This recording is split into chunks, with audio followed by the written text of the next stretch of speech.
talked about it in letters, and we talked about it on the phone. But how you really feel about it,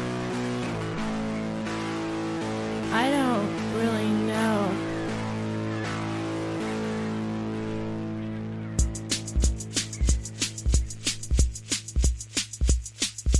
What's your take on Cassavetes? What's your take on Cassavetes? What's your take on Cassavetes? What's your take on Cassavetes? Misogynist, genius, misogynist, genius, misogynist, genius, misogynist, genius. What's your take on Cassavetes? What's your take on Cassavetes? What's your take on... Welcome to There's Sometimes a Buggy Irresponsible Opinions About Classic Film. I'm Elise. I'm Dave. This week, it's Universal 1933. We're going to be discussing a pair of James Whale films, both of which feature Paul Lukas in important roles, By Candlelight and The Kiss Before the Mirror. Very different films. Both very short. Well, I think they work really well together because they kind of tackle the comedic and tragic side of infidelity. So when we were doing our Stanwyck and Capra episode last week, we were talking about Stanwyck and Capra's own love affair, the fact that Stanwyck was married at the time, and how any of that might have seeped into the film they made, Forbidden. And I was thinking about how beyond the pale a wife's adultery is, even for pre-code films, at least being treated as, part of a serious melodrama. Well, not here. You thought incorrectly. I thought incorrectly. James Whale is here to prove you wrong. But the other one, I guess are we going to start with? Yeah, we'll start with By Candlelight. Now, I do want to preface the versions we saw, especially By Candlelight, are terribly preserved. It was like watching the movie By Candlelight. It really was. I was thinking more like someone had punched me in the face repeatedly and I was watching it through swollen up eyes or something. Well, now you know how I feel trying to watch old soap opera clips that people have put on the internet. Really rough. I really hope that someday we're going to get a nice, crisp version of By Candlelight. Now, our listener, Adam Highfill, has advised me that it looks like Kino Lorber is putting out a Blu-ray copy of The Kiss Before the Mirror in December. That's the one that has Karl Freund as cinematographer, so that if they were going to restore it, that would be one to do. I really hope so, because that one, it's in better shape than By Candlelight, even the version that we saw today, but still, it could stand a lot more improvement, and I hope Kino Lorber puts in all the resources required to make that happen, and if they do, I will be buying that Blu-ray. By Candlelight, this is a farce, was based on a hit play, originally by Siegfried Geyer and Karl Farkas. Okay. Find out anything about Siegfried Geyer, you have to actually go to I'm going to say this is... German. This is German? Looks German. But I think he was Hungarian. We've got one play by a Hungarian and one play by an Austrian here.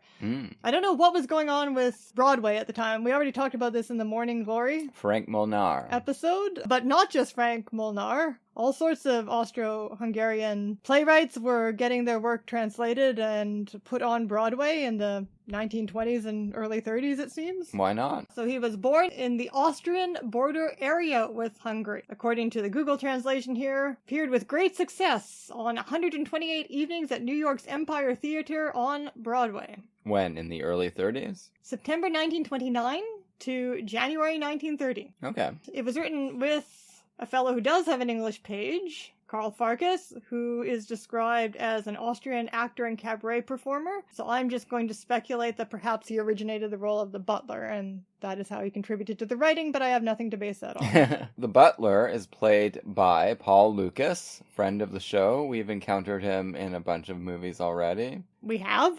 Well, Little Women, 1933, he plays the professor, and Working Girls, he was the professor in that one too, remember? Wow, but we did those movies even before we had this as a film podcast. That's true. That was our Dorothy Arzner episode, and Little Women was from a Christmas episode a long time ago. So this starts out feeling very Lubitsch-y, and you know what? There's a reason for that, because of the 4 credited writers, which doesn't include the 2 writers who wrote the play it was based on, one of them was a Lubitsch guy. It was the person who did the adaptation, Hans Kraley. It just says here he was a German actor and screenwriter. His main collaborations were with director Ernst Lubitsch, and they worked together on 30 films between 1915 and 1929. Oh, wow. Okay.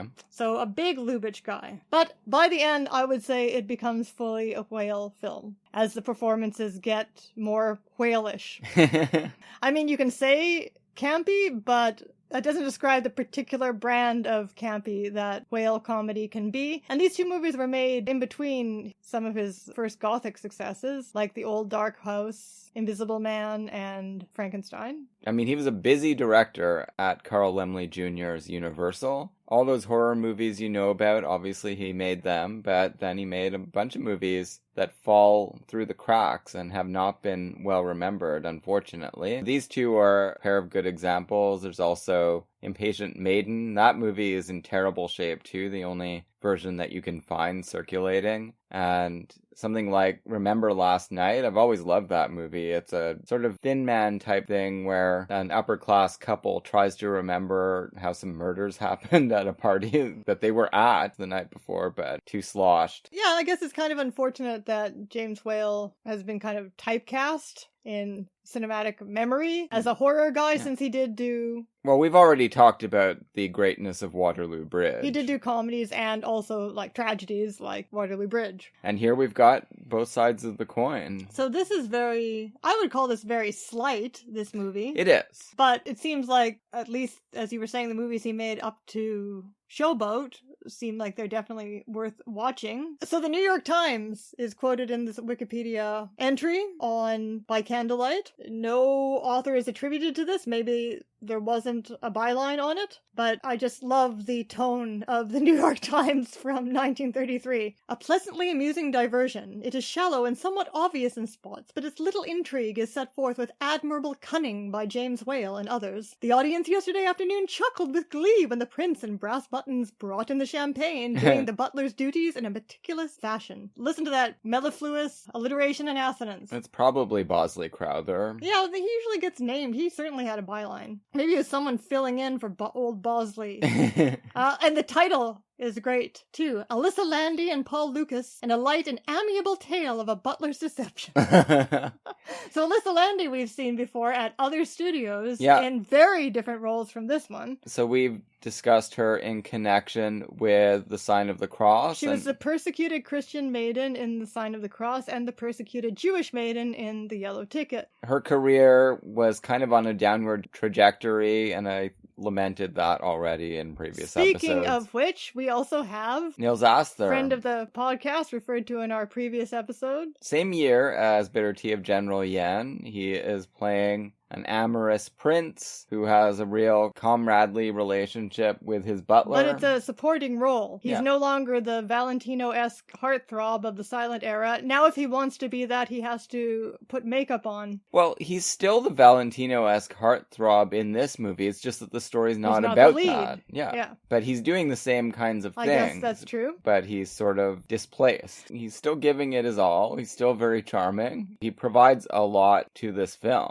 Yeah, for sure. Yeah, but he's also still really hot, so it's kind of sad. Well, we were saying the new generation of actors who are coming up now, people like Gary Cooper, Clark Gable, the leading men. Who else is appearing at this time? Cagney. There's no school here. There's like nothing to unite them. They're all very individual. Right, but none of them are the great lover types. Well, you know, this was in the Ethan Morden book. He actually used Nils Asther as the example. He's got on one page an image of the MGM star in the 20s, Nils Asther, and then next page, after sound comes in, Gable. Just so damn cute, though. I would prefer Nils Asther to Clark Gable, but someone might want to slap me across the face for saying that. All right, so the movie. Basically, there's a lot of meticulous attention paid to the seduction routine of Nils Asther, the prince. Starts with Paul Lukas, the butler, Joseph, reading the memoirs of Casanova in And he's just isolated without any context except that he's well-dressed in a nice apartment. You'd be forgiven for thinking that he was, in fact, an upper-class person. Sure. It's revealed that he's the butler, and that is important. Yeah, and it's actually revealed by the fact that he has a caller, which is a maid.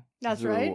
Has been having some kind of an affair with him, and he was clearly into that at the time, but he's got no time for her in this scene, and he gets rid of her as quickly as he can. Well, is that because his master is going to come home at any time? That's right. He has duties to perform. He has a job, and she's intruding, so that's it. And he doesn't think much of, as we learn later, the kind of class choices of women that he gets. He's more refined than most of them. Occasionally, he can have a governess at Christmas, he says. That's what he says, yeah. But for the most part, he can only get women who are not as refined and who can't benefit from what he has learned, these refined techniques that he's learned from the prince. No, they don't really work. Although I guess whatever he was doing worked on that maid because she seemed pretty into him. That's true, but probably because he had to use other less refined techniques, like slapping them on the ass, which appears to be what supposedly they respond to. Oh, God, yeah. Then we see him snap into his duties. The prince shows up, and he's got a duchess or a countess, I can't remember. He's got both a duchess and a countess at some point in this film, and other levels of nobility as well. They're always married, and they're having a dalliance with this prince. He uses similar or the same lines on everyone, and it always seems to work. Similar actions are taken, including playing the piano. And when he starts playing the piano, that is Joseph's cue to cut the electricity. And these women are married. That's important because, he's obviously not interested in having permanent affairs. No, definitely not. You've got to speed things up, though. You can't have this take place over several encounters, so candlelight apparently helps that. So the electricity gets cut. Butler brings in these elaborate candles, intimate atmosphere established for adultery. The women that he's trying to seduce, it's not like they're falling for this routine. It's just all kind of agreed upon, right? Yeah. That this is the way that things will progress. It's a game. Yeah, absolutely. This is something that they've practiced many times, and they're really good at it. Paul Lukas, that's the main sadness in his life. He never gets to put these stratagems into effect. These social codes fall upon deaf ears with the people that he gets to associate with. And the whole point of, I've never read the memoirs of Casanova. I actually think I flipped through them as a teenager, but the whole point is that love is an art. Yes. Right? And there are codes, and both sides are playing it as a game. Well, I have to tell you, I'm kind of glad that we saw this movie for a lot of reasons, but one reason is that now I can think about this movie when I hear the name Casanova instead of that terrible film that we went to, Casanova versus Dracula. That was one of our random picks from the TIFF Film Festival, and it was one of the very worst movie-going experiences of my entire life, including terrible, terrible mainstream movies. But this, a really terrible art movie, is almost an unimaginable kind of torture. It was really bad. It put us in such a bad mood that we had a fight on the way home. That's true, we did. Well, I just felt so bad because I'd picked it because I knew you were interested in history. So I thought, Casanova, it wasn't just Dracula and Casanova, was it? It was Dracula versus Casanova. The third historical figure? No. Okay, I don't know what I was thinking, but I picked this movie, and it was a really bad choice, so I felt really terrible on the way home. I was very defensive. It was early in our relationship, too. That's right. It could have been a deal breaker. Now I can think of this. There are much more pleasant associations. I can think of Paul Lukas chortling at the memoirs of Casanova. Sure. We see also that there are perils in this game that the prince is playing, although the prince never takes it all that seriously. Joseph gets pretty ruffled sometimes. That night, the first... Jealous husbands, you mean? Yeah, they show up with alarming regularity. A jealous husband, this old goat, shows up. They weasel their way out of trouble with this baron, but of course the wife has to go home. Right. They arrange this fake phone call where she takes the call supposedly back at her house, but she's in another room. After this distasteful encounter, the prince decides that he'd like to leave. Are they in Paris? I don't know where the hell they are, but they want to go to Monte Carlo. Open up the villa. Let's go down there for a while. Why wouldn't they be in Paris? Of course they They Yeah, must be they're in Paris. probably in Paris.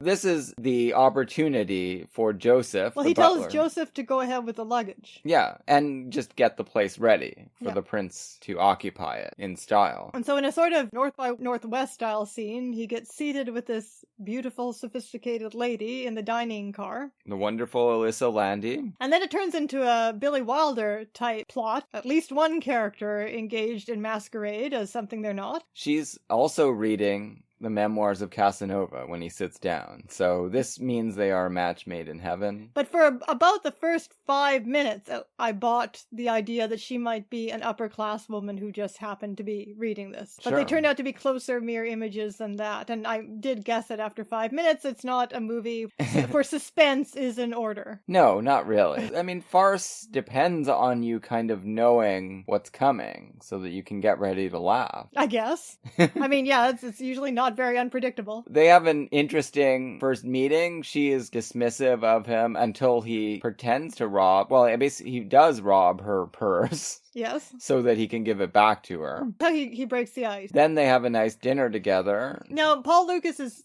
trying to pull off all of these moves, but he doesn't quite have the confidence of the prince. No, not at all. But he's doing pretty well, considering. Sure, but you can see that he's struggling a little. Yeah, and when he gets to her compartment, which they are both registered in, you know, he can't stay, although he's kind of hoping the whole time that, yeah, she'll just let him stay. But that is not the case. If he were Cary Grant, maybe. Exactly. But even in that case, she has an ulterior motive. No, in this case, it really does seem to be just a mistake. That's never explained. Why are they both in the same compartment? I don't remember how he manages to leave the prince's luggage in there. Yeah, I don't know. It seems like it was an honest mix-up, that they both got placed in the same compartment, so the porters brought their stuff. No idea, was paying no attention to the to the plot and its convolutions. They have a nice talk in there, but she's pretty firm that at the end of the talk he's going to have to leave, and he wants the talk to lead to... Well, she doesn't seem to become really interested in him until she mistakes him for the prince. Well, no, she likes him, but it's true. She isn't thinking about him as any kind of a potential mate and of or course, anything. if he knew that she wasn't a lady, he wouldn't be interested in her either. That's right. They're both snobs. She finally tells him to leave, then he tries to come back a few times to get the luggage, but he never gets the luggage, and finally she does give him some luggage, but not all of it. During the night, she takes a look at the luggage piece that was left behind, and it has the prince's insignia on it, or coat of arms, or whatever. Now she's like, oh my goodness, I've had a brush with greatness, and I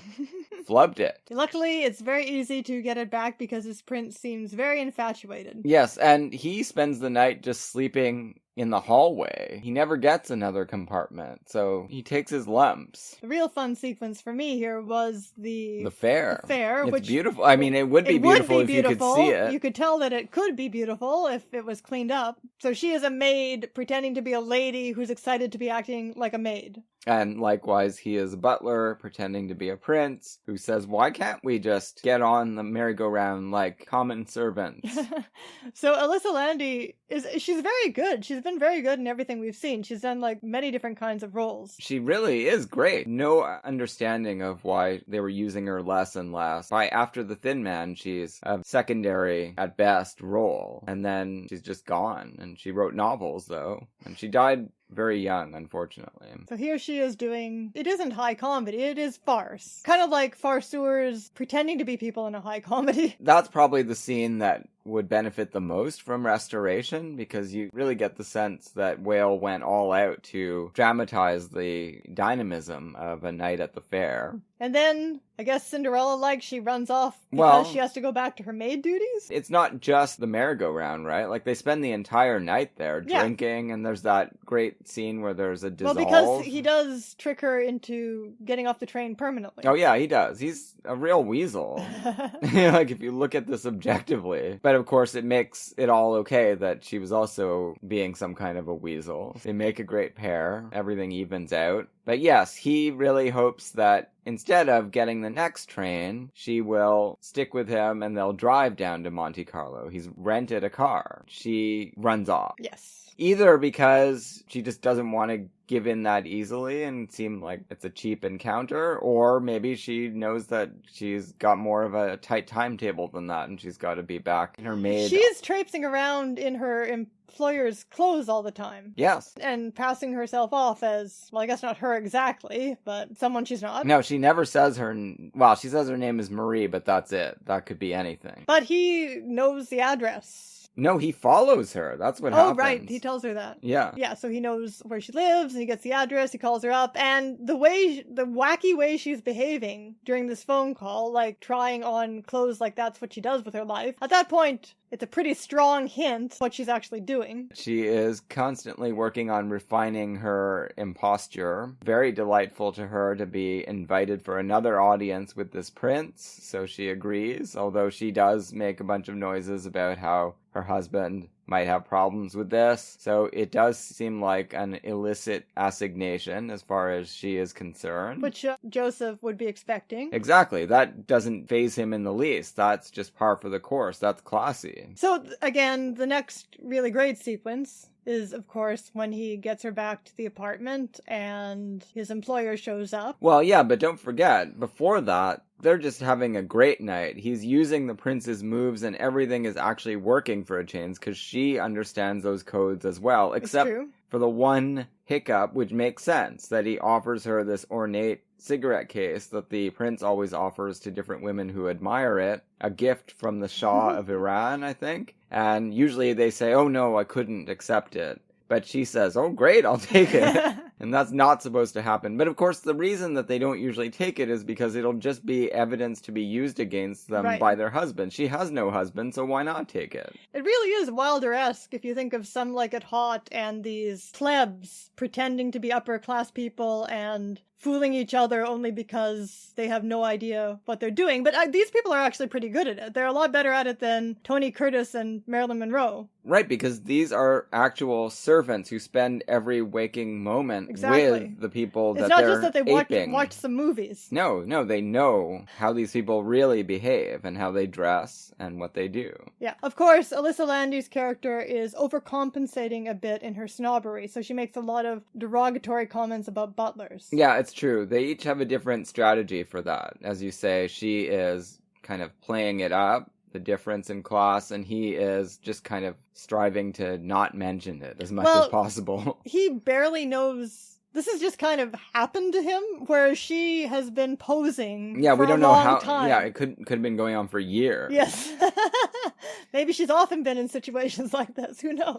Then, the great moment, the prince comes in early from one of his little trysts, and he overhears what's going on. In a different kind of movie, he would be upset. But Nils Asther is like, oh my god, this is great. Joseph, he's doing it. But he's not just... He plays with them. He's not just being kind and helping. He plays with them a little bit. Well, he's an ironic guy. Yeah. I mean, but he does like Joseph a lot, you know? Like, sure. You see before that, the prince knows what's going on anyway, even though he doesn't know who it's going on with, because as soon as Joseph starts screwing up in bringing out the wrong tie and the wrong suit and that kind of thing, he knows he you're doesn't in know love, that Joseph right? is posing as him. No. But he knows that Joseph is in love and that something important is going on in his life that is disrupting his butler's usually perfect aplomb in terms of performing his duties. But the way that these two play this whole sequence, where Nils Asther is pretending to be the butler, and the butler is completely horrified that he's doing this and scared to death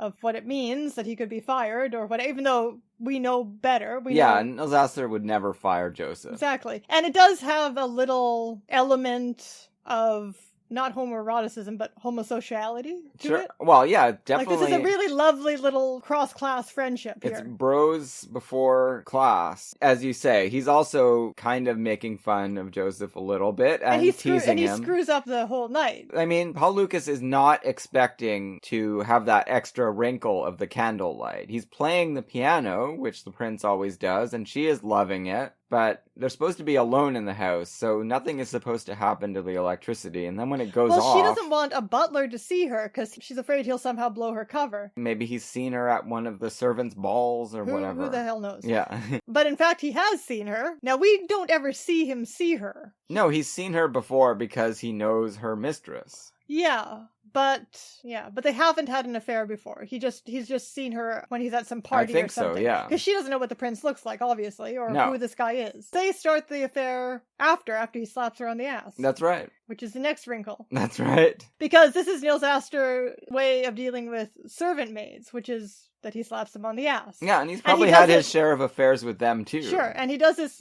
with her, despite the fact that she's posing as lady, to let her know that he knows what's up. I don't need candlelight for you. Different approach. Like, he can do either, and he's fine with either, whereas Joseph just wants to go up in class. They get a lot of mileage out of this, though, and Joseph is really freaked out. He runs after the prince, who is supposed to be getting champagne. Also seems to be worried that the prince will just steal Alyssa Landy from him.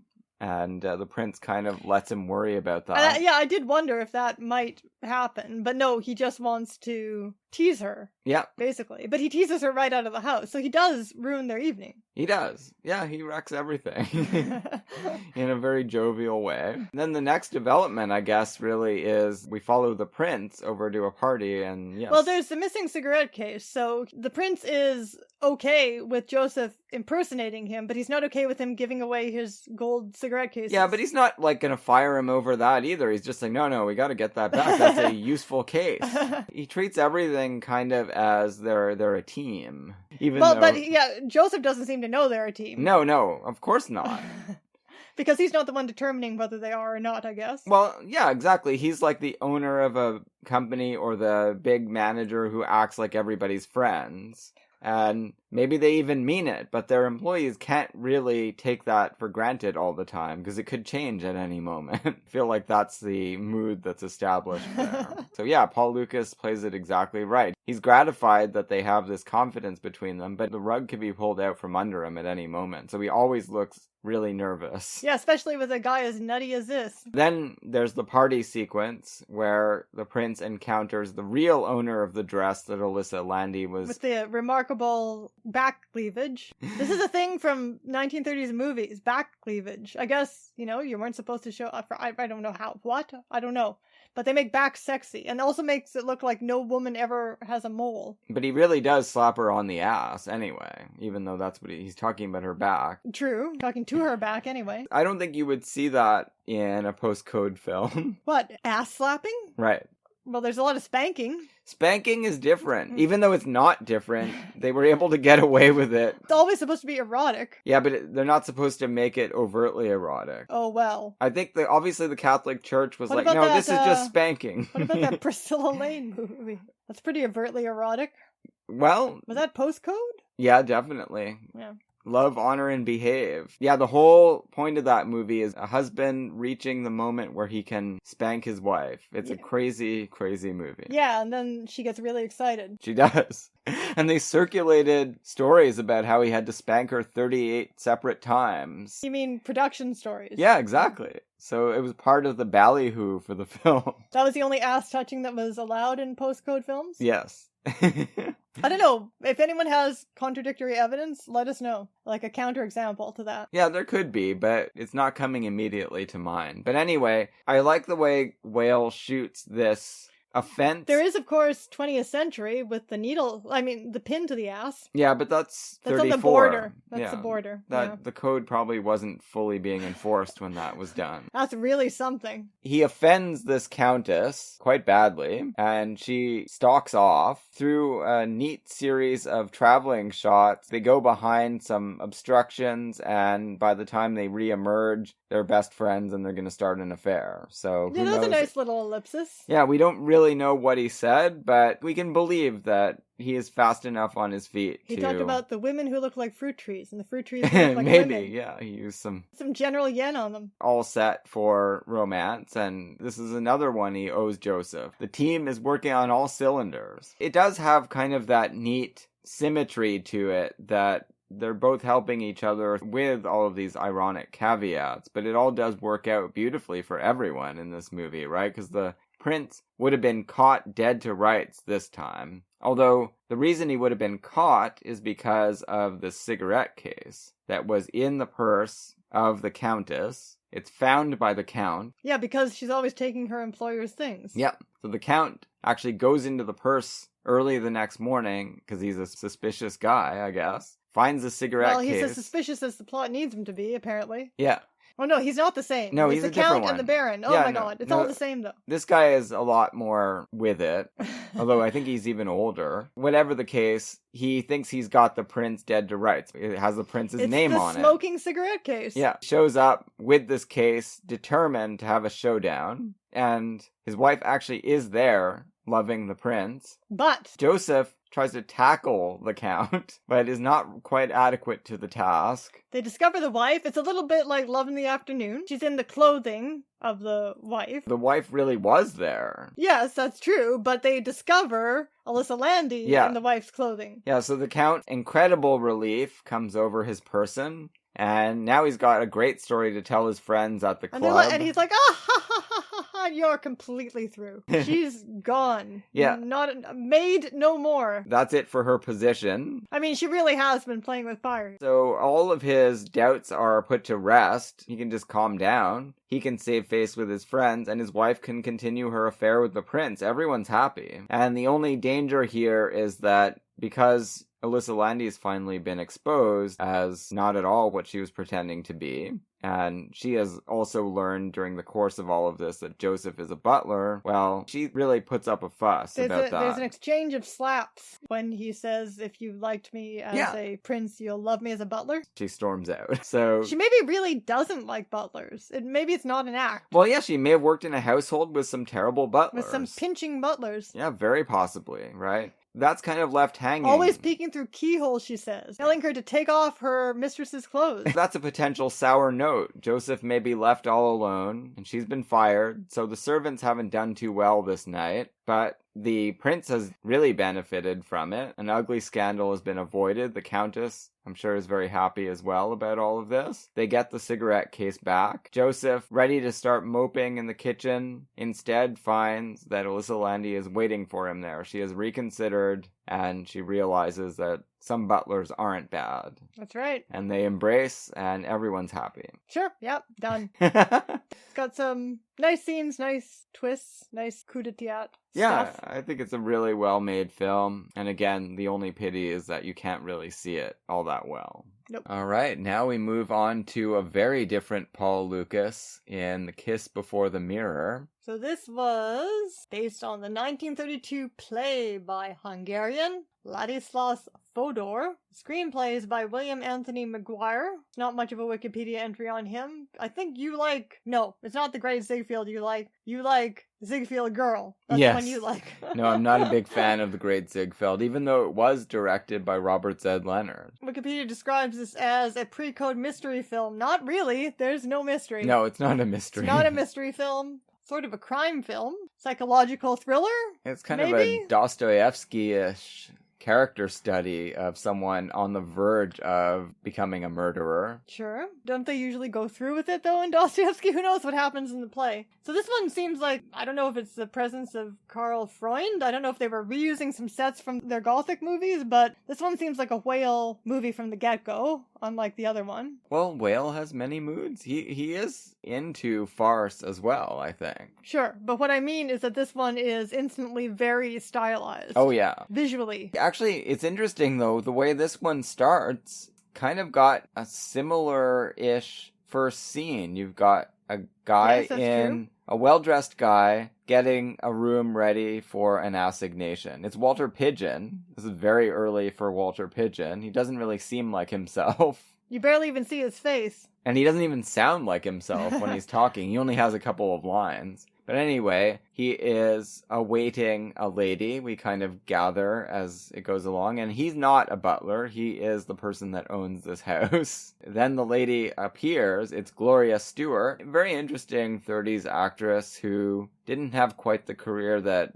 I think most people expected her to have. She's most famous now for appearing in Titanic, the 90s movie, when she was about 100. Oh, she's the old lady? Yeah. Okay. But she's in The Old Dark House, so James Whale obviously liked her from that one and brought her back for this small but important role. She sneaks through the courtyard, she looks into a reflecting pool, enters, and exchanges some words with her paramour about the difficulty she had in getting away from her husband this evening. He really wanted her to stay. Sorry, I forgot to add before we go on with this, as I was looking at the screenwriters for the two movies, I said there were a lot of screenwriters on By Candlelight. One of them was Karen DeWolf, who was a very prolific screenwriter. She's best known for her work on Columbia's Blondie films. Okay. But she was also blacklisted as a communist. Did you know that the writer of the Blondie films was blacklisted as a communist? I didn't. Now you know. They're fun. I've only seen a couple, but they're good. But maybe they're communist. Maybe. Gonna have to look into that. Alright, sorry, back to Kiss Before the Mirror. Especially coming off By Candlelight, there's no especial reason, except I guess there are shadowy forebodings coming from the camera. Yeah, it all seems a bit creepy.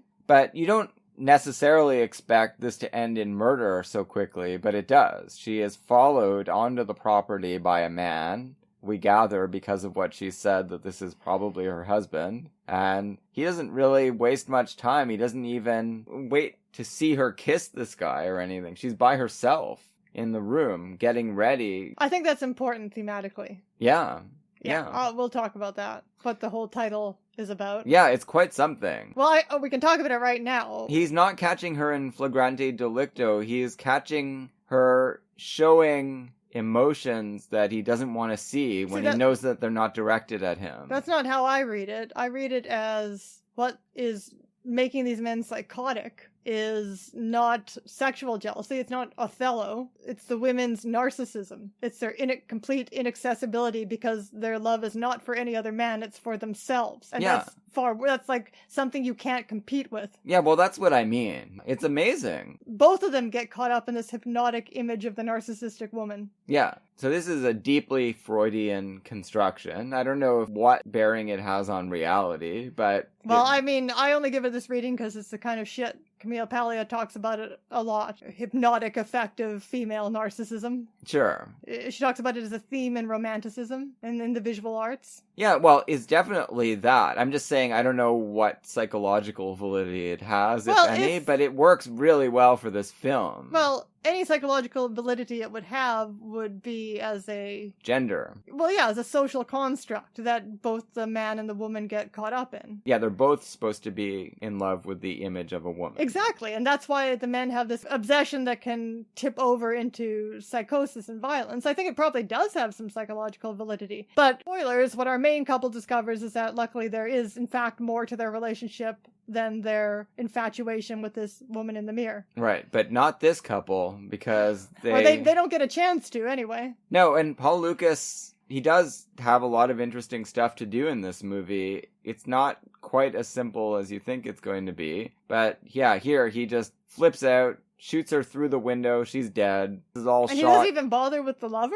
What even happens to the lover? He's not upset at the lover. This is what I'm saying. Yeah, I guess Walter Pidgeon probably ran to another room while he heard shots. Yeah, but most men would be trying to kill them both. At the beginning of Duel in the Sun. That's not on the minds of our protagonists here. Paul Lukas picks up the phone and calls the police immediately and says, "I'm Professor whatever my name is, come and arrest me, I've killed my wife." And that's how everything starts. Bernsdorf, he's using his accent, which is... He's Hungarian. He's also Hungarian. More Hungarians. He's a great actor, man, Paul Lukas. Apparently, best known for Watch on the Rhine. Yeah, well, he won the Oscar for that. Anti-Nazi movie. Sadly, was a member of the Motion Picture Alliance for the Preservation of American Ideals. Well, maybe, but yeah, Watch on the Rhine was a real left-wing play and movie. Just a good actor. Yeah, I guess so. Then we switch scenes from this horrific nighttime scene to daylight official... Okay, so after the shooting, I was like, oh, it's going to be a movie about a man who kills his wife because she's cheating on him. And I was wondering how I felt about that, because obviously movies about murderers generally ask you to be like one that begins like this, a murderer with a somewhat like a crime of passion motivation, asks you to be feeling sympathy for them, and I don't know how I feel about feeling sympathy for this kind of murder. I was like, is the movie going to take any account of this? Well, of course, it turns out to be the entire subject of the movie. Yes, it does look at him sympathetically, but not in the way that you think. And they actually right away provide this female lawyer to be the voice of skepticism because, of course, Frank Morgan gets so caught up becomes obsessed with this case and starts becoming like a double of Lukas. He comes very close to becoming completely possessed by the story. Yeah. Yeah. Like in Inland Empire. This first scene, though, it's got a kind of a light touch. The prosecutor is sitting in his office. Frank Morgan comes in and says, I've taken the case. I'm going to defend him. He's my best friend. But he's being very jokey about it. He doesn't seem to be enthralled by these problems just yet. Not until the mirror. No, exactly. And he's got his two assistants, Jean Dixon, a wonderful role for her. She's a great, indispensable 30s character actress. As a lesbian lawyer. She's great. Most famous, probably for us anyway, as Edward Horton's wife in Holiday. Oh, yes. Right. Also, she's great in My Man Godfrey. She plays the maid that falls in love with Godfrey as well. Right. She's everywhere. Yeah, she lends a good note of authority to this role. And Charlie Grapewin, he's amazing too. The clerk, septuagenarian clerk, who says that he gets to still feel young because he hasn't advanced in his profession. He's great in The Petrified Forest as Gramps. He is the uncle in Wizard of Oz. What's his name? Uncle... I mean, it's Ben? Auntie M. It is Uncle Ben, isn't it? No, it's not. Uncle Ben, isn't it? No, it's Auntie M, but the uncle, I always forget his name. Uncle Henry from The Wizard of Oz. Although Right. he's not nearly as famous as Auntie M, because his name doesn't get yelled out as much. Here, he lends a nice touch. He's got a very gloom and doom approach. He seems like kind of the Dostoevsky figure, the chorus figure who's talking about how every man has murder in his heart. Right. And could potentially commit the crime that is being examined here. Well, he means every human, but this is a particularly man crime. Yes, exactly. And then there's a great scene where Frank Morgan is going to visit his client and friend in prison, and he runs into a prisoner who tells him, a lower class guy, or a working class guy, I finally murdered the wife and her boyfriend. Yeah, Frank Morgan has no awareness of this, right? He's like, oh, you're getting out soon. And the guy says, no, I broke out and killed them both. Yeah, so this is real gallows humor. There's a lot of Hitchcockian gallows humor touches, very British feel to some of this, but an additional Lost Highway note to the early proceedings here. That wife killer's looking really fucked up. Which one? Wife murderers. That's all we meet in this movie in terms of the criminal element. So, like I said, the role of the female lawyer is every time someone is asking us to be sympathetic to this killer, which we are inclined to do because we agree every human is a potential murderer, sure, especially under circumstances where they've been terribly hurt. You could lash out in violence. But she is always being the voice of, basically recognizing that this is a systemic problem, and sympathetic though we may be, men cannot be getting away with this. No, exactly. No, I think it's wonderful. The movie would not work at all, or not nearly as well as it does, without Jean Dixon's character, yeah. Yeah. So, this is where things really start to go haywire, because Paul Lukas, he basically just wants to die. He does not want to be defended. Well, initially he's still very caught up in what he's done, and he doesn't want to talk about the actual murder, but he's willing to talk about what's led up to it. He sounds very misogynistic when he's describing the woman in the mirror that is this construct that then gets communicated like a meme to Morgan, right? The woman gazing at herself in the mirror, which is women's true love. You hear this title, A Kiss Before the Mirror. You might find out it's about adultery and murder. Of course you're going to think that the murder occurs because the husband sees his wife kissing someone else in a mirror. Right. But that's not it. It's about the husband kissing the wife in the mirror, and she smacks him away because he's messed up her makeup. So I don't know anything about Lacan, but I feel like a Lacanian could have a field day with all They of this. really could. So the mirror, I guess the question of the movie or the play is a mirror an accurate reflection of reality, basically? I think what the movie is saying is that it's actually giving you a skewed version of reality that may have a lot of truth to it, but will drive you insane if you think about it. So you should smash your mirror. So the man, when she does this, the man gets him caught in an image of himself that reflects him as pathetic and lacking in any identity because his wife, this beautiful image, doesn't love him anymore. And the only way to resolve this feeling of emptiness is to destroy her. After Frank Morgan hears this story, he hears most of it, and then Paul Lukas just collapses in tears and he can't talk anymore. This affects Frank Morgan so strongly that he goes home, and the first thing he does is look in the mirror to see if his hair's turned white or something from hearing his best friend tell him about this agony. Romantic rejection is, of course, a great theme of Wales. It's what Bride of Frankenstein is entirely about. He's one of the great poets of rejection. This aspect of human degradation. And, of course, the Frankenstein's monster in that movie is a murder-suicide. Yes, he is. A common male problem. Yeah, the 1930 New York Times is full of it, unfortunately. I think newspapers are still full of it. Yeah, but I don't read the current newspapers, only 1930. And it's not just a problem directed at women. It happens in homosexual relationships, too. It's something about the way that men are socialized. As a gender. Gender drives everyone insane. The movie really enters into risky territory here because it is asking you to accept these parallels at face value and just go with it. And I don't know, for me it worked. It obviously feels very much like a literary structure that as she asks him, why are you so freaked out? What did you hear from your friend? And he's telling her about the exact thing that she's doing as she's listening to him, or half listening to him, because she's really more interested in putting on her makeup. He's starting to realize as he tells the tale that, oh my god, it's happening again. It's the nightmare that you have where you realize, you think you woke up and then you're still in the nightmare. Very Twilight Zone-y, right? Yeah, and we don't know at this point that she is having an affair. We've had a tiny hint in her scene with Jean Dixon. Yeah, where she says, other women always know when the woman is having an affair before the husband does. And Jean Dixon at that point comments on her outfit or something in a way that, seems like a hint that she's aware. Yeah. Yeah. This is Nancy Carroll, who was a big actress in the late 20s and very early 30s, who also kind of disappeared. As far as I know, she's getting fewer and fewer starring roles. She's kind of on a Alyssa Landy track towards oblivion, which is too bad. I think she's great in this movie, too. Sure. She's got kind of a Claudette Colbert look to her, a little bit. No. You don't think so? Nope.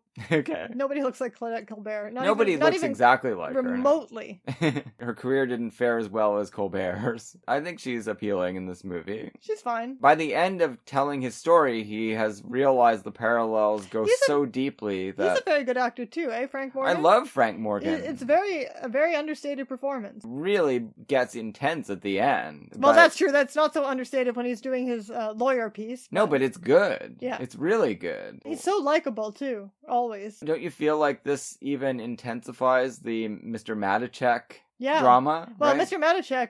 He's going through similar things, except he just tries to kill himself. Exactly. He's not the murderer type. No, he's the fire the boyfriend type. Of course, his wife is older too, so maybe back in the day.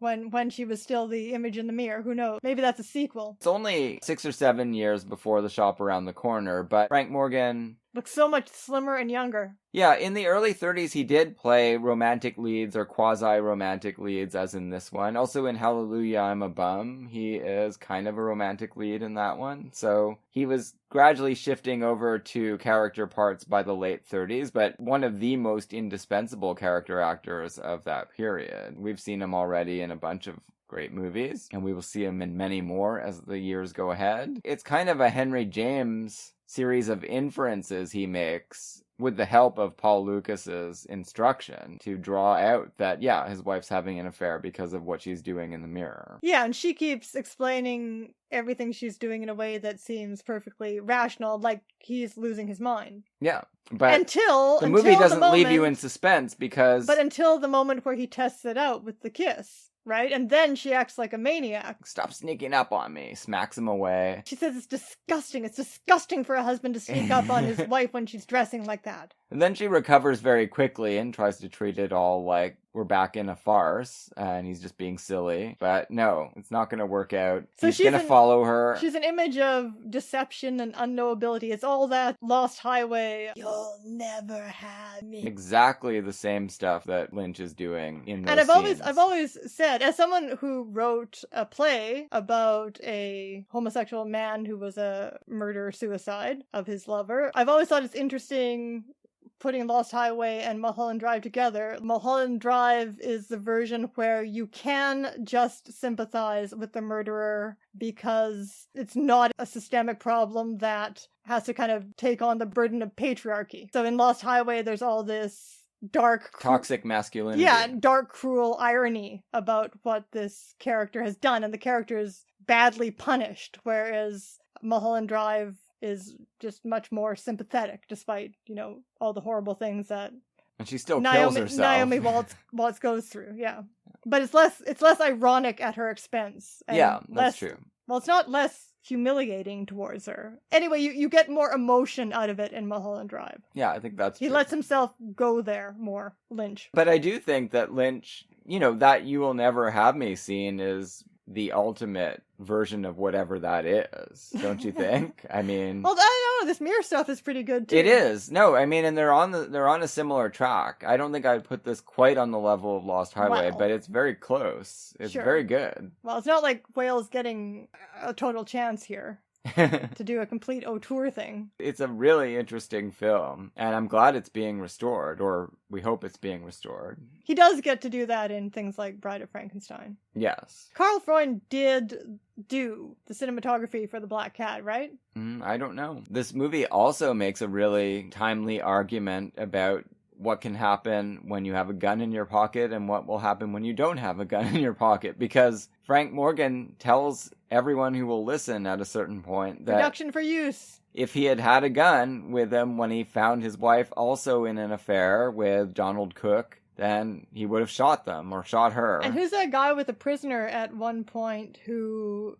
is talking about the problem of free will? Well, that's Charlie Grapewin again. That's the clerk. Oh, okay. I mean, that question does come up here, too. Was this, in fact, clearly it was not an act of free will. So what Frank Morgan hits upon is that they will get Paul Lukas off on a plea of temporary insanity. He didn't understand right from wrong at the time. He acted on pure impulse, right? So just like Anatomy of a Murder, actually. Well, he could have understood right and wrong and still acted on pure impulse.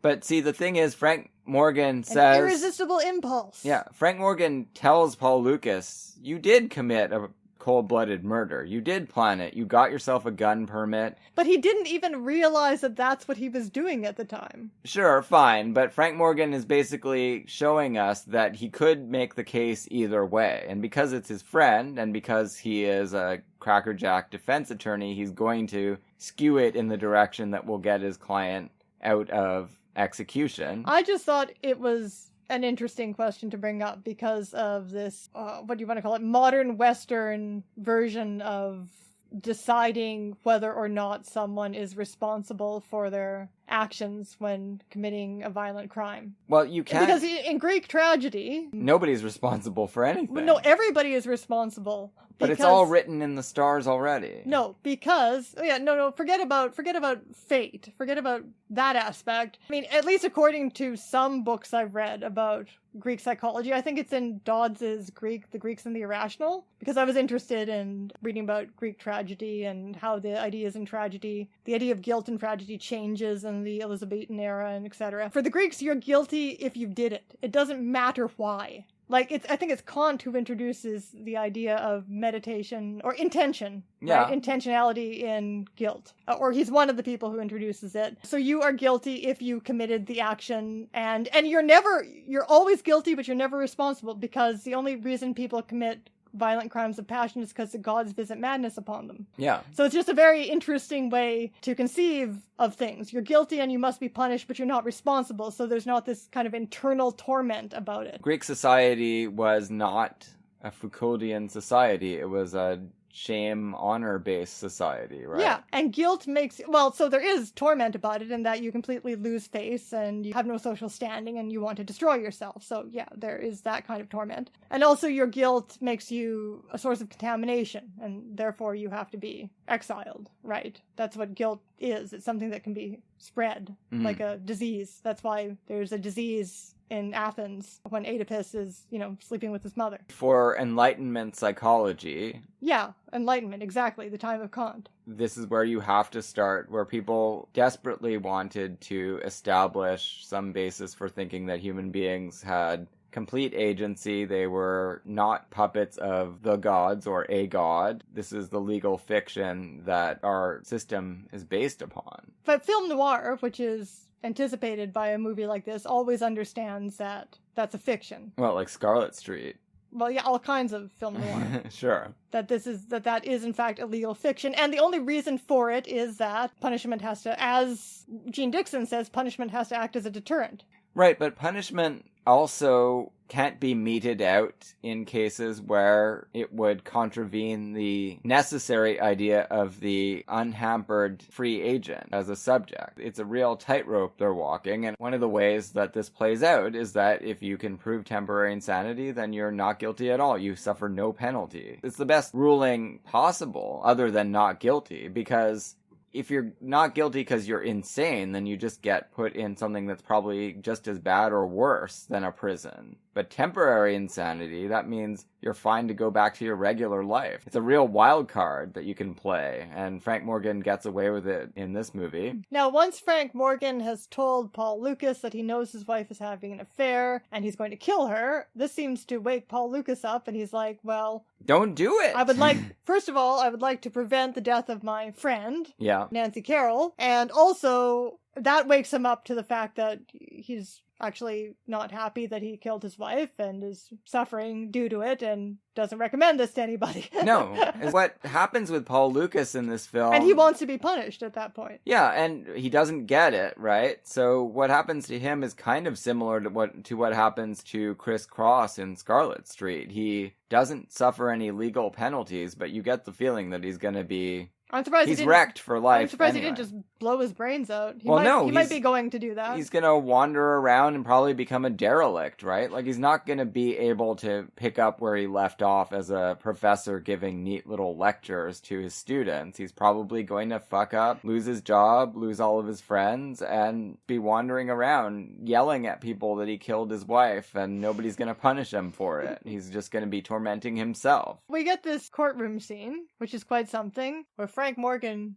gives this long speech. He starts by saying, and has a nervous breakdown in the middle of it, and so does his wife. Well, he's had the breakdown before because he's made the vow he has a breakdown in the middle of the speech too. Let's not forget, he has made his vow to his friend that he's going to systematically work to get him off in this really rational, legal way, make sure that he gets acquitted as not guilty by reason of temporary insanity, and then immediately kill his wife. So he has made this vow in the middle of the film, and then you're just waiting to see, is he really going to do this crazy thing or what? And he seems like he is following the plan. And he starts off in this speech by saying he's not going to defend the unwritten law that you can murder your unfaithful wife, like the unwritten law in Anatomy of a Murder that you can murder your wife's rapist. But he ultimately does end up defending exactly that. Right, but he takes a different angle on it, and he says, we're not here to judge the morality of the wife's actions, Gloria Stewart. And everyone says a prayer for her soul, which is a hilarious moment. It's crazy. Really, really creepy. But he says, hopefully she's going to get the benefit of the doubt from the Almighty. That's where she is now, and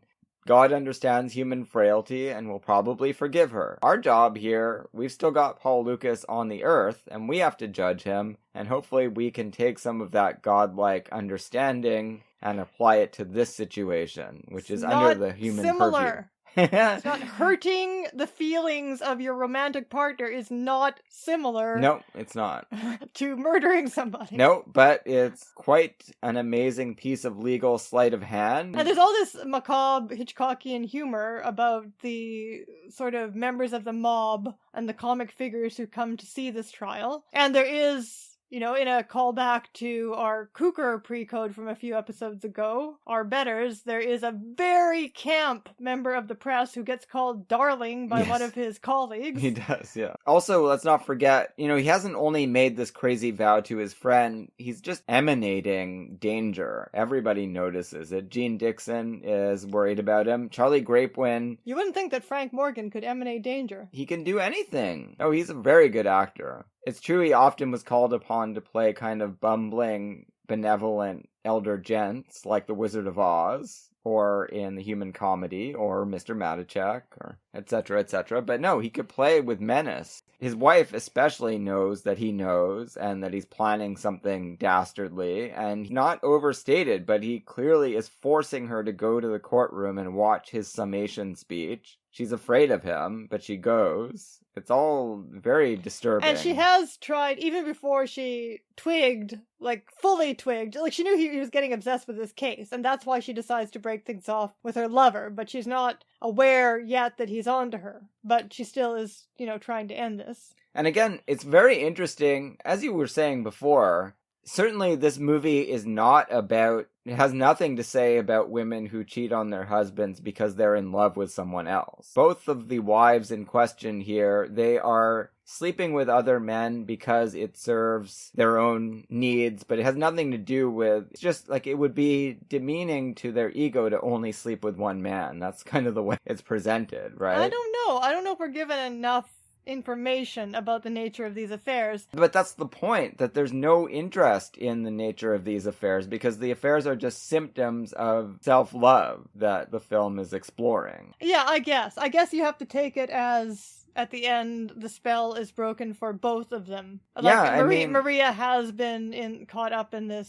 self-love circle as well. And again, I have no interest in arguing that this is an accurate depiction of how men and women are, or how they have to be. But you know what it is? It is a plausible psychological scenario. It is, and it does work amazingly well, as you say, as a story about two people actually managing to free themselves from gender constructs that they've been trapped in for most of the movie. And of course, Lost Highway, there's no interest at all in what this woman might be behind the projections of her husband. No, because it's just exploring his terrible mind. Yes, exactly. She is forced to sit through this speech where Frank Morgan systematically sets out why, if a husband takes up arms against his wife for loving herself more than him, then the state should forgive that man. He pulls out a gun in the middle of his speech. But this is the thing again. I'm really going into the philosophical questions raised here, even though the movie itself is interesting and brings these points up, but is relatively slight. But does the state... This is what art is for, exploring what the state can't allow, as we were saying. Because does the state really have the right to intervene in mutual psychological dynamics leading to violence within relationships? I mean, obviously the state has a role in deciding what it can allow its citizens to do and not do, and murder is one of those things. But can it really sit in judgment of those dynamics, is the question. No, I don't think it can one sit way or in the judgment, other. But I do think we should try to find some way to prevent murders. The way we're doing things now obviously isn't working very well for most people in our system, and certainly not for people at the most oppressed levels of society. So yeah, we have to rethink a lot of it. We don't know how many people would go mental even in strictly interpersonal situations if we had a better society that we were all living in. No, we don't know. This film isn't concerned with those kinds of utopian ideas. It's just saying we're taking society as a given, we're taking gender roles as a given until the end. This is the kind of thing that can happen if you... He doesn't really make a temporary insanity plea. He just plays on the audience's the audience, the jury's willingness to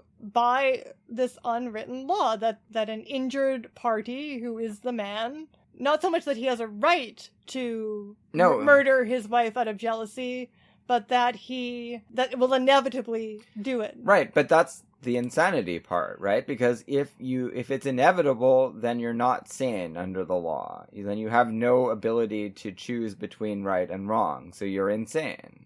You're driven insane by that situation, and that's what he's asking the jury to agree to, and they obviously do. The surreal part is that it seems like the prosecutor doesn't even say anything. Frank Morgan just makes this speech, and then it's like, okay, jury, go decide. Well, the prosecutor presumably has done a lot before. Really? Because I thought this was the whole trial. The prosecutor has definitely done something before, but the movie doesn't care about that. What we want to Well, see anyway, is Frank Morgan's. the impression it gives is that he makes this speech and the judge says, "Go decide, jury," and the jury comes back in 5 minutes and says you're acquitted. Meanwhile, while But they're waiting does the for it. movie acquit him? I guess not. No, of Otherwise, course Frank not. Morgan could then turn around and kill his wife with impunity. Right. And, I mean, Nancy Carroll is amazing in this scene, And right? then, isn't the suggestion, like what she says to him in this scene, isn't the suggestion that he has kind of been waiting to see what the jury says so that the jury will pronounce him guilt-free in advance? Sort of? Exactly. That's right. Yeah, that's all part of his scheme. He's going to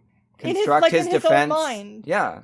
He will not be guilty as long as the jury returns a not guilty. Yeah, then society is saying, no, you're right. And so it's interesting that he then makes another choice after society has agreed with him. Exactly. It does seem like the turning point is, I don't necessarily know if we need to think that she's right, but just the fact that she's able to think so incisively about what he's been doing, she completely lays it all out for him and says, you don't even love me as much as Paul Lukas loved the woman he killed, because he didn't wait for social ratification. He just did it. You're a coward. You want to make sure you're right before you do it. No, you want to make sure that you won't get hurt for doing it. Paul Lukas didn't think of that. Yeah, now he's like punished for the rest of his life. That really does seem to affect Frank Morgan, even though he's still talking like, don't worry, I'm going to kill you right after this. She's driven to a pretty extreme position as well. She just wants him to kill her and get it over with. She feels like, I guess that's what's going to happen. I can't stop it. Sure, if he wants to come after society's me and kill not me. going to stop it. Yeah.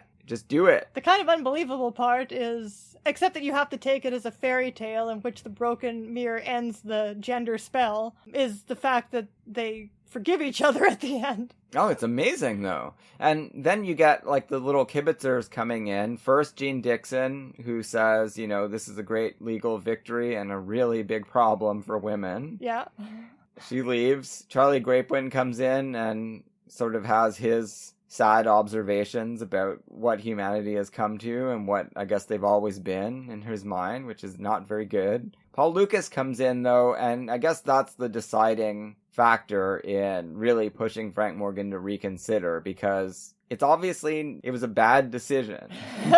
Well, it's interesting because Frank Morgan's decision is what makes Paul Lukas reflect and realize how wrong he was. Yeah, exactly. And he how gets to much see he's it. tormented. Yeah, he gets to see it happening again in slow motion, and he's like, oh my god, don't do it, please. I wish I hadn't done it. He does kind of extract a promise from Frank Morgan not to kill his wife. It's all very civilized. They're all three standing in this chamber, and Paul Lukas has heard Frank Morgan say repeatedly he's going to kill his wife as soon as the trial's over, and he takes his word for it, though. No, okay, good, you're not going to do it. Then he leaves. He goes off to his sad fate, whatever it is. I think it would be very unusual, even in a pre-code, to have a wife, albeit one who has been nearly murdered, accepted, like an adulterous wife, accepted back into the marriage at the end of the movie. Yeah, I think there are other movies like, but not with quite this level of intensity up until the moment of forgiveness. No. So it seems like maybe this is how it's going to end. Frank Morgan comes back from the brink. Everyone's celebrating his victory, and he tells Nancy Carroll, well, I forgive you. I'm not going to kill you. You have to believe it is like what Northrop Frye talks about, the end of a comedy, in a kind of classification of comedy that could include the Book of Job, because it has a happy ending. You have to just think the ending is a new beginning. Well, it right? certainly is. Everything that has come before is a bad dream. It's a nightmare, and we are starting over. Yeah. Because otherwise you couldn't make any psychological continuity out of this relationship. Not really, no. Frank Morgan is left alone, sitting at his desk, and Nancy Carroll leaves, and certainly it could have ended there. The marriage is over, but nobody's been killed, It's and actually that's some kind of a victory. More radical to have a happy ending here. It is, not normal. It's not like, it doesn't feel like the studio said, hey, you have to have a happy ending. No, the normal... Even if they did, it would be, it's perverse. Well, and it's maybe they did, because realization. that's Carl Laemmle Jr., everything about Universal at that time was amazing. So, I don't know, maybe he had a talk with James Whale about it, but I don't think so. I think this is all, it all seems organic, even though it's crazy. Frank Morgan goes home by himself, smashes the mirror. Nancy Carroll has shown up, witnessed this, and she realizes that they really do have a clean slate. It's like Adam and Eve. The mirror is kind of like the tree of knowledge or whatever. Going back before the apple. Exactly. The apple never happened. And they embrace. You really do. I don't know. I feel like you gonna- do think they might have a good future together I'm gonna against all odds. Uneat the apple. Although, in real life, it would be hard to... Yeah, Look- it's not real life, though. That's why there's a mirror and a spell. Yeah, if I had a friend whose husband had been threatening to kill them for several months, and then they decided not to and smashed a mirror, I would still tell them, no, I don't think you should move back in with that guy. Exactly. In this movie, It's because a it's a movie, story. because it is stylized in so many ways, it does convince you and fills you with a kind of optimism about possibilities for humanity. Sure. James Whale has done this.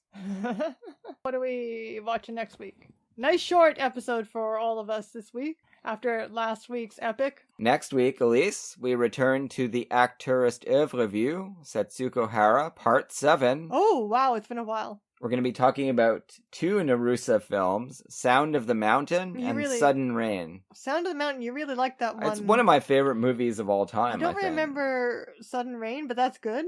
That's good. I'll be revisiting it. You'll see, and I hope everyone else will see as well. Please join us next week for 2 magnificent Setsuko Hara films by Narusa. See you then. Yes.